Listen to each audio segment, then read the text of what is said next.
He's a really useful engine, you know. All the other engines, they'll tell you so. He huffs and puffs and whistles, rushing to and fro. He's a really useful engine we adore. He's a really useful engine, you know. 'Cause the Fat Controller, he told him so. Now he's got a branch line to call his very own. He's the really useful engine we adore. He's the one, he's the number one. Thomas the Tank Engine. He's the really useful engine we adore.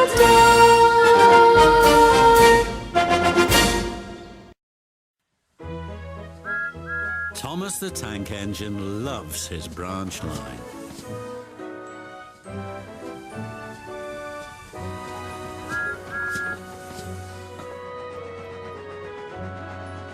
One day, when he stopped at a small station, some children looked sad. They've closed our playground and our favourite sand pit. Teacher said the sand is soiled and too dirty to play in. Please help us, Thomas, they pleaded. I'll see what I can do, replied Thomas kindly.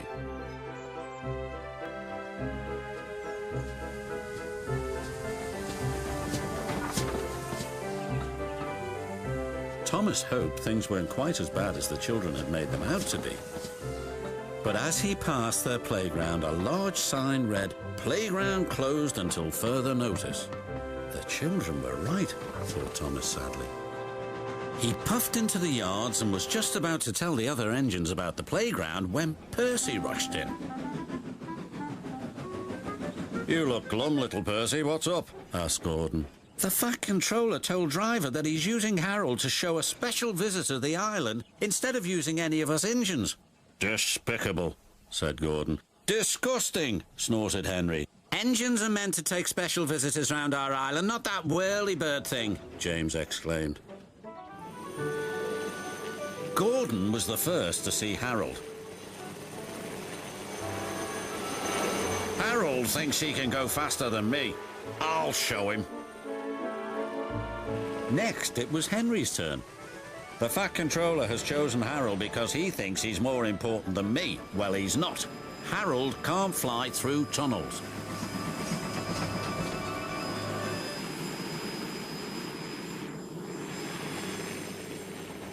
Percy stopped by a signal on his branch line near a field where sheep were grazing. Harold hovered for a while, then buzzed away. "I know what he's doing," said Percy. "He's counting sheep." And he puffed along his line, feeling much better about things. That evening, the engines talked about the situation.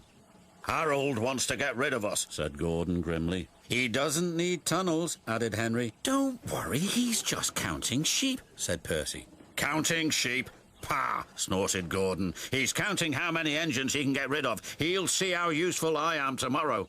Thomas wanted to mention the children's playground, but solving the mystery of Harold and the special visitor came first. The next day, Gordon was travelling to collect his train. "We'll show that whirlybird just how fast you can go, Gordon," said his driver. Because they were watching Harold, they missed a signal and went onto the wrong line. Gordon was travelling to trouble. Ahead was a tunnel under repair. His driver reduced steam and braked hard.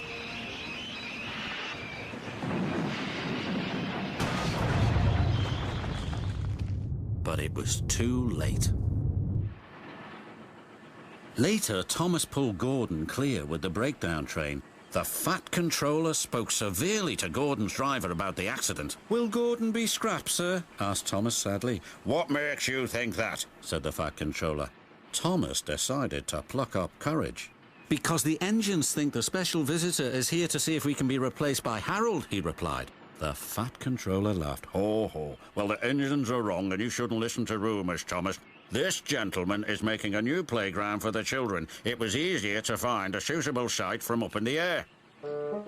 And what's more, said the special visitor, that tunnel sand will be perfect for the playground. Found by accident and rumour, you might say.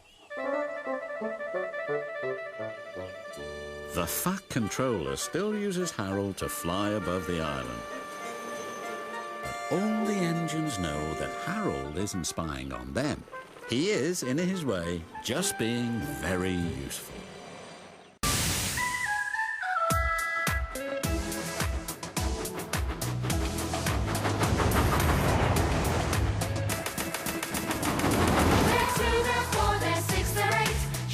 Trucks and hauling freight, red and green and brown and blue.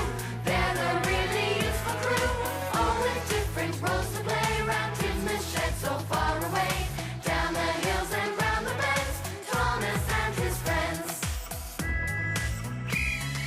Thomas, He's the cheeky one. James, He's vain but lots of fun. Percy, Pulls the mail on time. Gordon, Thunders down the line. Emily, Really knows her stuff.